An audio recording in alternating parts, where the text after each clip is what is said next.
Good morning, honey. Did you sleep well last night? You should have, but you can never be sure with that over-the-counter stuff. Honey, what are you doing with a baseball bat? If that's your way of saying you want to go to the park later, then I guess we can. Although, I would much rather we stay in today. You know, to celebrate me finally moving in. Aw, you don't want to stay in with me?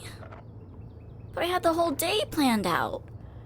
We're gonna make popcorn and watch the Lord of the Rings movie while we cuddle on the couch.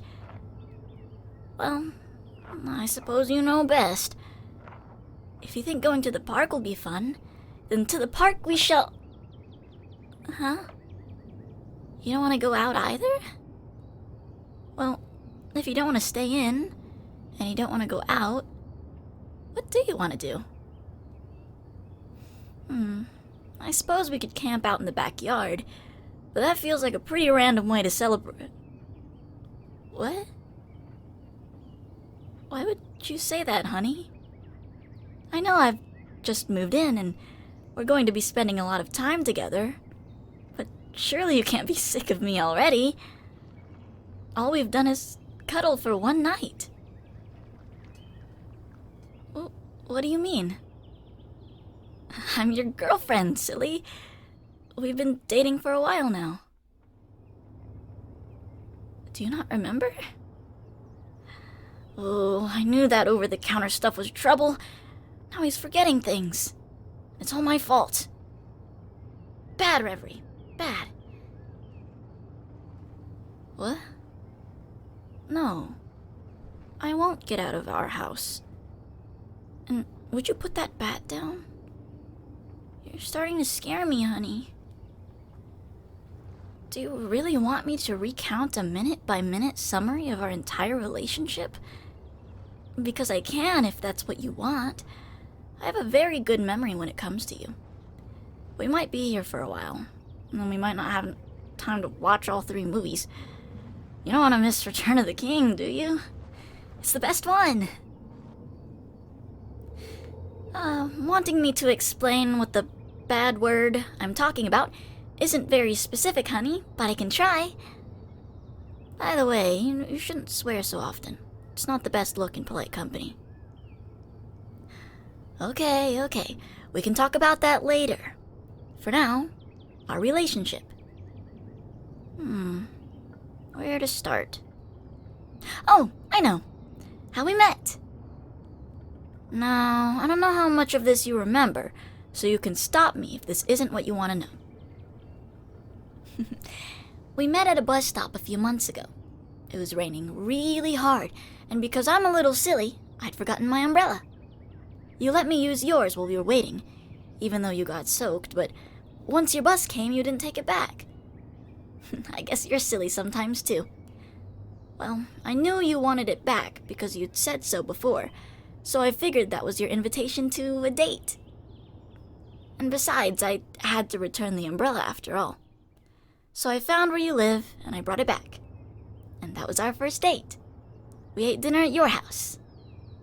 Well, you ate dinner. I wasn't the hungriest, so I just watched you.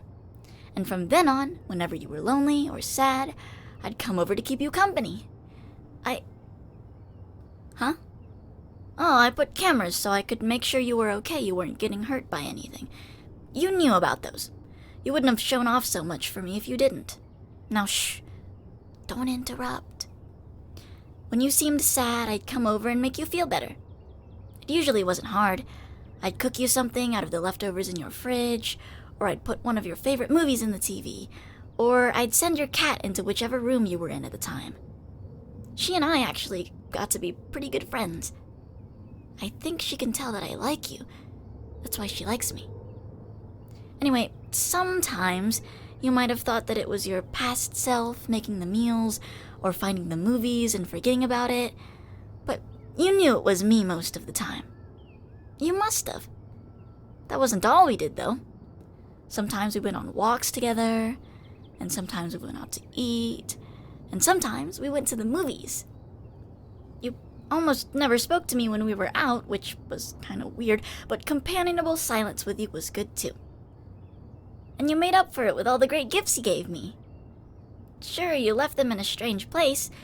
Most people wouldn't put gifts for their girlfriend in the garbage can, but you did know that I went through your trash to make sure you were eating right, so I guess you'd figured I'd find them that way and get a happy surprise. And they were such wonderful gifts, too. Gum wrappers, used tissues, your old hoodie. They were such great additions to your shrine. Oh, that's right. You haven't seen the shrine yet. I moved it over here last night.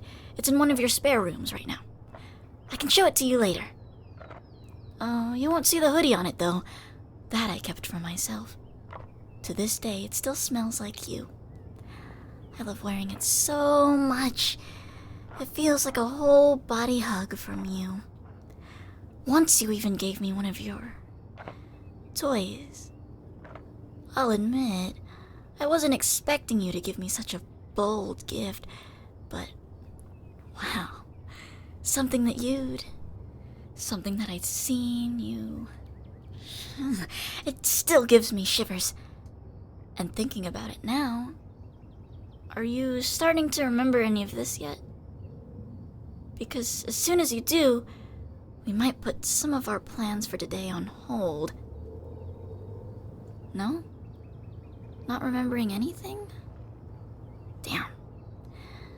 Well, then I'll keep telling you, and I'll try to ignore how flushed I'm feeling. Oh God, I'm probably bright red right now, aren't I? Do you like me like that? Okay. Wow, you really want to hear this story. You're very invested in our relationship. I like that. So, we went on a lot of dates, and you got me so many wonderful gifts. You were all in all the perfect boyfriend. And then, it happened. You asked me to move in with you. You did it in kind of a strange way, and you left my house key in some fake rock in your backyard. But you know that I patrol your property daily for threats, so you must have figured I'd noticed the change and find the key. It was totally unexpected. We hadn't even talked about it beforehand.